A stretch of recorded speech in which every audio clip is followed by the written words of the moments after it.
Lecture number 6. This is a really short one on variations and difficulties. When we're thinking about the construction industry and the work that we do, we need to acknowledge that not everything goes to plan. It could be because there is some sort of variation outside of our control, or it could be a difficulty that has arisen that is potentially within our control. So we need to talk about what those variations might be and what processes we need to go through to resolve them. So we're going to be looking at things like weather, faulty equipment, epidemics, safety concerns, staffing shortages, and resource availability. Okay, so here we go. Let's start looking now at the know, understands, and do's. By the end of this lesson, you're going to know some of the causes of variations, and you're going to know the reporting procedures. You're going to understand the impact that these variations might have on projects and on the companies that are doing those projects.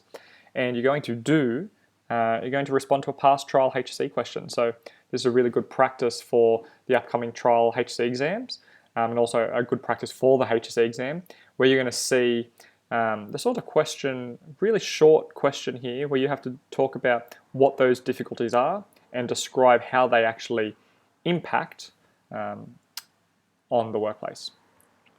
So here we go. What is a variation? Well, a variation is anything that impacts work and prevents it from continuing. Now, your variations could be very simply the weather. It's a rainy day, so we weren't able to work today. Or it's been a rainy month and we haven't been able to work this month. Obviously, the more rain you have, the larger the variation is going to be. Now, most companies have a built-in extra amount of time to their schedule to allow for things like wet weather days. Now, depending on the season that you're building in will depend on how many wet weather days you build in. And it is pretty normal for companies to acknowledge that. You can't expect to have perfect weather every single day of the year. That being said, there are some things weather-wise that are outside of your control, where you might have months of rain on end, potentially flooding scenarios, where you weren't able to account for that much rain and it pushes back the due date of your project because you just didn't have enough days to work because it was raining. Okay? We're not just talking about rain as well, we're also talking about excessive heat. There have been changes around the country with different restrictions in place, but one of the key changes that has happened fairly recently in 2019, the Queensland government made a few changes in consultation with the union and the workers up there in the construction industry around the weather.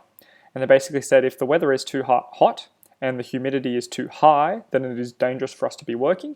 And so that was a major win for the union, and it resulted in workers not having to work if it's over 35 degrees and over 80% humidity, okay? Because it's obviously unsafe for them. Now, every time that happens, and you might think that happens quite a lot in Queensland. I did a little bit of monitoring last year. It only happened a handful of days, okay? But the reality is those sorts of events impact on your ability to achieve the work to schedule. Second thing is you might have some of the restrictions around faulty equipment. You might have an air compressor that has failed and now your nail guns don't work. You might have power to the construction site that has been impacted and you're no longer able to use your power tools, for example. Okay, so faulty equipment usually is only short term, because if your tools break, you either replace them or you hire some new ones until you're able to get them repaired. So faulty equipment is a variation that exists. But in the event of expensive equipment, like maybe your Bobcat has failed on you, maybe a crane has failed on you, those sorts of things can have some pretty major impacts on the timing of your project and therefore are a variation. You could have shortages with your workers. You might have workers that have left your company. You might not have enough workers, and when one person calls in sick, it actually impacts your ability to get the work done. Or you might have changes in the amount of money that your business is making. You might need to lay off workers, and then how that has a variation on the progress as well. Could have deliveries that are running late. Okay? Perhaps you've ordered some concrete to come at 8 in the morning and you're sitting around at 2 p.m. in the afternoon, it still hasn't arrived. What do the workers do then? You've got all your labourers there, you've got your concreters there, you've got all your plumbers there ready to go, make sure everything goes to plan, and you can't control those sorts of things. Could even be late deliveries in terms of things coming from overseas. Now, for example, in the current climate of COVID-19, we've got shipping ports that are almost empty because we don't have materials and goods and service and resources being shipped in from overseas. So if you rely on one of those resources, your late delivery might not just be later in the day, it might be months on end of that product not being available in Australia or being available in your state.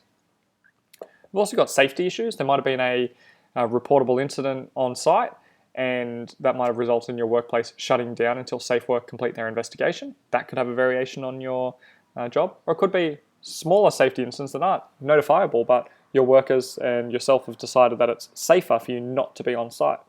Okay? So those sorts of things do exist as well.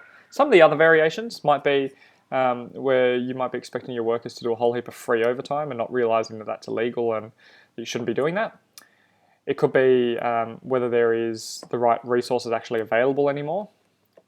It could be your workers being overworked, becoming tired, or not being as productive as they usually are. It could be personal issues where maybe a worker has having some family issues, or maybe they've just had a child or something like that, and that's impacting on their ability to go to work. Could be licensing issues where maybe you don't have the required licensing for the work and you're not able to get someone that is licensed to do the work. Could be illnesses or injuries of your workers, or it could be a union policy where the union has staged a strike and a stand down of work and how that impacts on your work as well. So that's what a variation is. Anything that impacts the work prevents it from continuing. There's some really good examples there you could write about. When a variation happens, it needs to be reported. It needs to be reported in the first instance to the project manager who is overseeing the project so that they understand how this is going to have flow-on impacts to the rest of the project. There could be financial implications to a variation. Maybe the client is owed money as a result of not achieving the agreed upon schedule. Or it could be that some of your other deliveries need to be cancelled and it's too short notice, so you still need to pay them. It can impact the day's work schedule as well. So in the instance of a concrete truck not being able to get to site on the day that it was intended to anymore, that variation would have impacts on, well, you've got all your concreters there ready to do the work, and now there's no work for them to do. So that's going to have both a financial impact on paying their wages, but it also has the impact of you've got workers standing around doing nothing, and whether you can repurpose that labour or whether you need to send them home with half a day pay. It's important that these things are reported to the appropriate people. Now, we talk about the project manager being reported to, but we also have some other processes in place. So if you're a worker, you should always report variations that you're aware of to your supervisor. Now, these might just be small variations, but your supervisor or the project manager is in a better position to understand all of the small variations happening around the site and how they might impact on overall production. You should also consider reporting it to your union representative, because maybe that variation is a result of unfair working conditions or incorrect wages being paid. Letting your colleagues know. So in the event that workers are no longer needed for the day, letting them know so then they're not coming to work unnecessarily, or if it's going to be a rainy day for a week, telling them in advance that they don't need to come to work to save all the travel and having to pay those minimum day rates. And also letting the contractors and subcontractors know. Now, it's easy to remember to tell the people that work in your company, but what about those extra people you'd organise to come in, the electrician, the plumber, for example? Have you let them know, and have they then let their subcontractors know that they're not needed anymore? Okay, so there's a whole heap of notification processes that need to happen. And it's not just about reporting that something is going wrong, but it's also about, the productivity of the site and making sure that people don't go to work unnecessarily if there's no work to be done, and that we're not putting people in dangerous positions attending work sites that might be unsafe or things like that. Now, when we talk about this reporting process, we also need to talk about the decision-making process. And that's where we start thinking of this concept of acting within authority. This is where you need to remember what position you are in the company, whether you are an apprentice, whether you're a worker, whether you're a team leader, whether you're a manager, etc.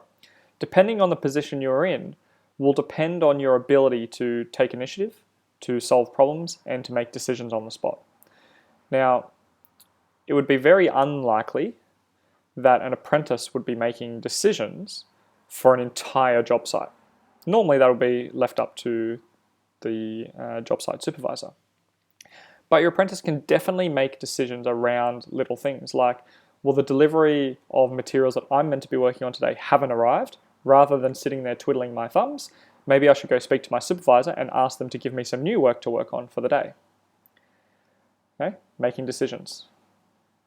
Problem solving. Well, if the materials that I need aren't there, are there any other areas that need additional help? Or if I'm not able to do my work because someone else hasn't completed their stage and I rely on them before I can start, do I need to go in and give them a hand so I can move forward? And that's all linked into these processes of taking initiative, problem solving, making decisions. If you are the builder, head of the site, you have a lot more decisions to make, particularly decisions around sending workers home, particularly decisions around the safety of your site and whether your site needs to be shut down, whether there is a notifiable incident, etc. Okay? Not only do you have to make those decisions based on what's best for your business, but you also have to keep in mind things like the health and safety regulation, okay? And whether you are complying with those requirements of the Act and the regulation in New South Wales. Okay?